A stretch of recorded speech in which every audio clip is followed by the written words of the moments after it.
Now the 7 years of prosperity had come to an end, and the 7 years of famine had started.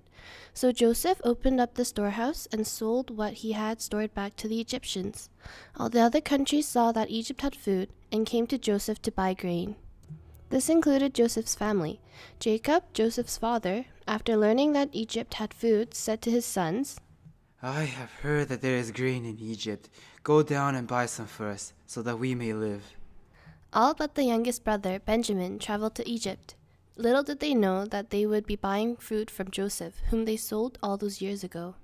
So when the brothers arrived, they bowed down to Joseph with their face to the ground and did not see that Joseph had become the governor of Egypt. But Joseph recognized them instantly, but pretended not to. He used a translator and spoke harshly. You are spies. You have come to see where our land is unprotected. No, my lord. We are brothers that are here to buy food for our family. One of our brothers is still with our father, and the others has passed away. To prove that you are honest men, come back with your youngest brother. One of you will stay in prison until then. Just like that, he had Simeon imprisoned. Joseph filled his brothers' bags with grain and, without them knowing, put their money in too. On the way back, one of the brothers found that his money was in his bag. The silver is still here. When they got back home and emptied all their sacks, every brother found that their silver was returned to them. The Egyptians will think that we stole from them and kill Simeon. They rushed to tell the story to Jacob and said that the only way they could go back now was to bring Benjamin. But Jacob refused to send Benjamin with them. First Joseph, then Simeon, and now you want to take Benjamin from me? If anything happened to Benjamin, you will bring my gray head down to the grave in sorrow. But soon enough, Jacob and his family ran out of food again. He didn't have any other choice, so he said to his sons, Go back and buy us a little more. Then Benjamin must come too. The man warned us that we would not get to see his face without our youngest brother. Why would you tell him that? Why did you tell him that there was another brother? We were just answering his questions. We didn't know he would ask for us to bring him. Let us take Benjamin so that we can take food for the whole family. I promise that I will take care of him. If there's no other way, fine. Take Benjamin. Pack some gifts, balm, honey, spices, and myrrh. Take double the silver so that you can pay for last time. God Almighty will grant you mercy. When Joseph saw that Benjamin was with the brothers, he told his steward to take them to his house and prepare dinner. The brothers had no idea what was going on.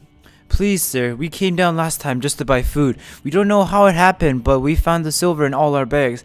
But now we brought it back with us. I was the one that put it there. Don't be afraid. He brought Simeon out and took all the brothers to Joseph's home. Again, they bowed down to Joseph with their face towards the ground and presented their gifts. At the sight of Benjamin, Joseph couldn't hold it in any longer. He excused himself to cry. After washing up, he had the food served. The next morning, Joseph had his brother's bag filled with grain and returned their money. And in Benjamin's bag, he put his silver cup. This was to trick his brothers into leaving Benjamin, whom he loved the most. As they were leaving, Joseph sent a man after them. Why are you trying to steal from me? What? Why would you say that? We even returned the money from last time. We wouldn't steal from you. Then where is my cup? I don't know, but sir, if any of us has your cup, then let him die, and the rest will be your slaves. I am not an unfair man. Let the one with my cup become my slave, and the rest of you will be free to go. One by one, the brothers opened up their sacks, and one by one, the steward searched, beginning with the eldest and ending with the youngest, Benjamin. The brothers threw themselves at Joseph's feet. Please, take me instead. Don't take the boy. Only the guilty man will pay the price. The rest of you, go back to your father. Judah begged and begged. He told Joseph of Jacob's love for his son. He's already lost a son. If you take this one too, my father will die of grief. Please, I promised my father that I would take care of him. If anything, let me take my brother's place. Joseph couldn't control himself. He told all of his attendants to leave him alone with his brothers. I am Joseph. How is our dad?